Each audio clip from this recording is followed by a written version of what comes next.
आज या जनाक्रोश मोर्चाच्या माध्यमातून आपण आपल्या अतिशय तीव्र अशा भावना व्यक्त करतोय। संतोष अण्णांना, सोमनाथजींना आदरांजली अर्पण करत जो अन्याय झालाय,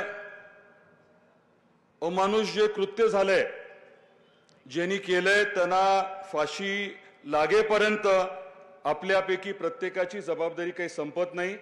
माझी जबाबदारी सरकारच्या पाठीशी लागून लवकरात लवकर ज्यांनी हे दुष्कृत्य केलंय, अमानुष कृत्य केलंय, त्यांना फाशी लागेपर्यंत पाठपुरावा करण्याची जबाबदारी आज या मंचावरनं मी स्वीकारतोय। आपल्या सर्वांची खरं तर सगळ्यात महत्त्वाची जबाबदारी हीच आहे की लवकरात लवकर न्याय मिळावा।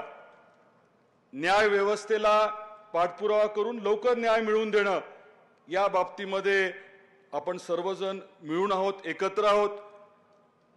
ही दुर्दैवी घटना घडल्यानंतर कुटुंबांना भेटायला मी गेलो होतो आणि त्यांनी एक विषय आवर्जून मांडलाय।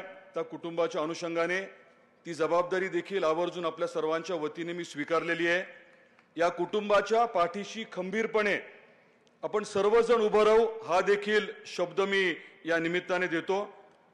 आपल्या मंगलताई पाटील, अरुण चौधरी त्यांचे ते जवळचे नातेवाईक आहेत, त्यामुळे आपल्या सर्वांची जबाबदारी आहे ती अजून जास्त वाढलेली आहे। परभणीला मी जाऊ शकलेलो नाहीये, परंतु तिथे आवर्जून जाऊन त्या विषयाच्या बाबतीत देखील प्रामाणिकपणे सरकारच्या मागे लागून पाठपुरावा करेन, हा मी शब्द आपल्याला देतो। आपण मला ओळखता, साधारण एखादा विषय जो आहे तो हातात घेतल्यानंतर अगदी मार्गी लागेपर्यंत मी काही सोडणार नाही। हे दोन्ही विषय तसे आहेत आणि हाच शब्द आपल्या सर्वांना परत एकदा मी देतो।